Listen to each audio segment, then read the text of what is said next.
Whether it's in the newspapers, down the pub, or perhaps over the dinner table at Christmas, footballers' wages seem to be a topic that fascinates the masses. Overpaid Primadonnas, 100 grand a week for kicking a ball about. If you're a football fan, you've probably heard them all, whether it's from your aunt who has never watched a game in her life, or that one rugby-loving mate who has a bizarre hatred for football that he won't shut up about. It's easy to see why. We have enormous social divides and economic inequality in our society, and seeing a 17-year-old who has never made a first-team appearance in his life driving a Ferrari, or a centre-forward who hasn't scored a goal in 18 months jetting off to Dubai for the weekend can seem a little hard to take. However, at HITC Sevens, we like to sort the facts from the fiction, and today we wanted to take a reasoned and rational look at some of the criticisms of footballers, their paychecks, and see how it all checks out. We start with my first major gripe with such arguments, and that is, why footballers? It seems to me that footballers are always beaten with this earning stick in a way that other sports people are not. Personally, and correct me if you've experienced otherwise, but I never hear of golfers or tennis players being slated for the amount of money they earn.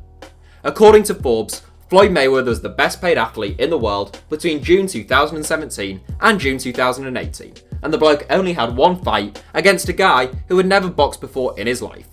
Oh, and that guy was fourth in the list, by the way. Lionel Messi, Cristiano Ronaldo and Neymar were the only footballers to earn more than the likes of Trumaine Johnson, Sebastian Vettel and Jordan Spieth over the same period. Bear in mind also that football is by far and away the most popular sport on the planet. Take a look at the rest of the world of entertainment, and we shouldn't forget that football is a form of entertainment and an enormously popular one no less, and the figures are even more compelling. According to Forbes, once again, George Clooney will earn double what either Messi or Ronaldo will pick up in 2018, and that's including their various endorsement deals. In fact, Dwayne Johnson, aka The Rock, is reportedly set to out-earn the two finest footballers on the planet, and he can't even act. You can add Kylie Jenner to the list of people earning more money than any footballer in the world as well, thanks to her ability to upload to Instagram.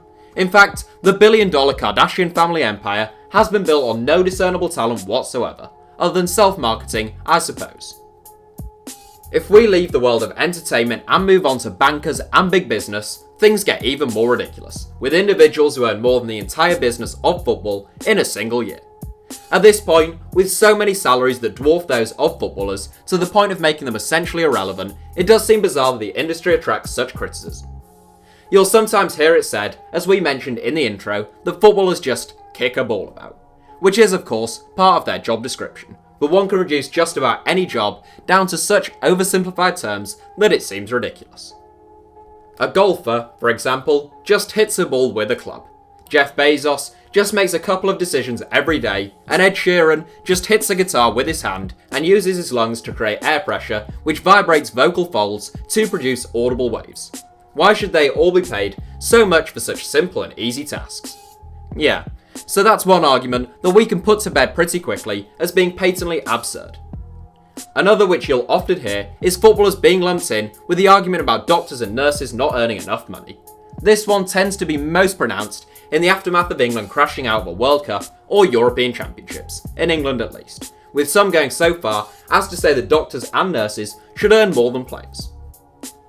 I would like to see the Fiscal Policy, which creates the funds for medical professionals, to all be paid hundreds of thousands of pounds a week, although I suspect the people perpetuating such arguments have never really thought that far ahead. I should make it clear that I'm all for teachers and nurses being very well paid for the enormously important work they do. I just fail to see how footballers are in any way, shape or form responsible for their struggles. Ultimately, it boils down to the fact that we have a free market economy. Through TV deals, football is awash with cash. If you pay more money, you tend to get better players and win more games, and owners are keen to win more games, so they spend more money, and so the process continues.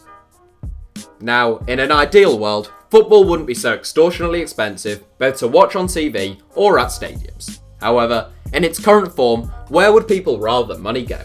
We used to have a system whereby there was a maximum wage, which meant all the money coming into the game, then mostly via gate receipts, went to the already very wealthy chairman and owners. Does that seem preferable to the current system, whereby the people who fans are actually paying to watch are at least the ones profiting from the sport's popularity? Therefore, I have no issue with someone who states that footballers are grossly overpaid so long as they are consistent. They must consider other sports people, entertainment professionals, and indeed just about every well-paid person on the planet to be grossly overpaid as well. I'm not being facetious either. The amount of money many people earn is eye-watering, but singling out football and football only when the entire business of football is worth less than the pet food industry seems to me to be a little misguided. We should also mention that slightly irritating term, Primadonnas, or that clingy suggestion that footballers are either lazy or ungrateful. When you consider how many young boys and girls want to be footballers, how many kids play at various levels in their formative years, how many go into academies, and how many keep playing even once rejected by academies, it is clear that to make it as a footballer, you must be either extremely talented or extremely driven. And indeed, in the vast majority of cases, both. Football is just about as close as you can come to an absolute meritocracy at the highest level. It doesn't matter who your parents are, what kind of education you had, or how good your contacts are. If you play well, you'll succeed, and if you play poorly, you'll struggle. Now, you can probably tell by now that I don't tend to subscribe to the view that footballers are overpaid, at least none more so than any other well-paid individual. However, it has come time for me to concede some ground.